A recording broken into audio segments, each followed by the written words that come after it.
Praise the Lord. இந்த நாளுக்குரிய கிருபியின் வார்த்தைக்காய் தேவனுக்கு நன்றி செலுத்துவோம். கர்த்தர் சீயோனிலிருந்து உன்னை ஆசீர்வதிப்பார், நிச்சயமுள்ள நாளெல்லாம் எருசலேமின் வாழ்வை காண்பாய் என்று சொல்லி சங்கீதம் 128:5 நாம் வாசிக்கிறோம். கர்த்தர் பரலோகத்தின் ஆசீர்வாதங்களினாலே நம்மை நிரப்புகிறவராக இருக்கிறார். அவர் தாமே தம்முடைய ஐஸ்வர்யத்தின் மகிமையினாலே நம்முடைய குறைகளை நிறைவாக்குற தேவன் சொல்லி வேதத்தில் நாம் வாசிக்கிறோம். பெரியமானே, பூமிக்குரிய ஆசீர்வாதங்கள் என்கிறது நாமாய் தேடிக்கொள்கிற ஒரு ஆசீர்வாதம். கர்த்தர் நமக்கென்று வைத்திருக்கிற ஆசீர்வாதம் சீயோனிலிருந்து பரலோகத்திலிருந்து நமக்கு உண்டாகிற பெரிதான ஆசீர்வாதம். இந்த ஆசீர்வாதம் என்கிறது இம்மைக்குரியதாய் மாத்திரமல்ல, மறுமைக்குரியதுமான ஆசீர்வாதமாய் நம்மில் அது வெளிப்படுகிறதாக கர்த்தர் நமக்கென்று ஒரு ஆயத்தமிழை வைத்திருக்கிறார். எனவே இம்மைக்குரிய ஆசீர்வாதங்களை நாடுகிறதை பார்க்கிலும் இதோ மறுமைக்குரிய ஆசீர்வாதத்தை இணைத்து தருகிற பரலோக ஆசீர்வாதத்தின் மேலே நம்முடைய கவனத்தை அதிகமாய் செலுத்துவோம்.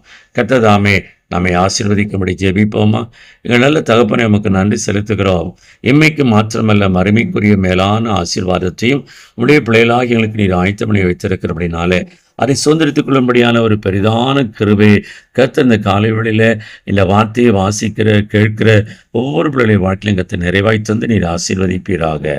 இயேசுவின் இன்ப நாமத்தை ஜெபம் கேளும் பிதாவே, ஆமென்.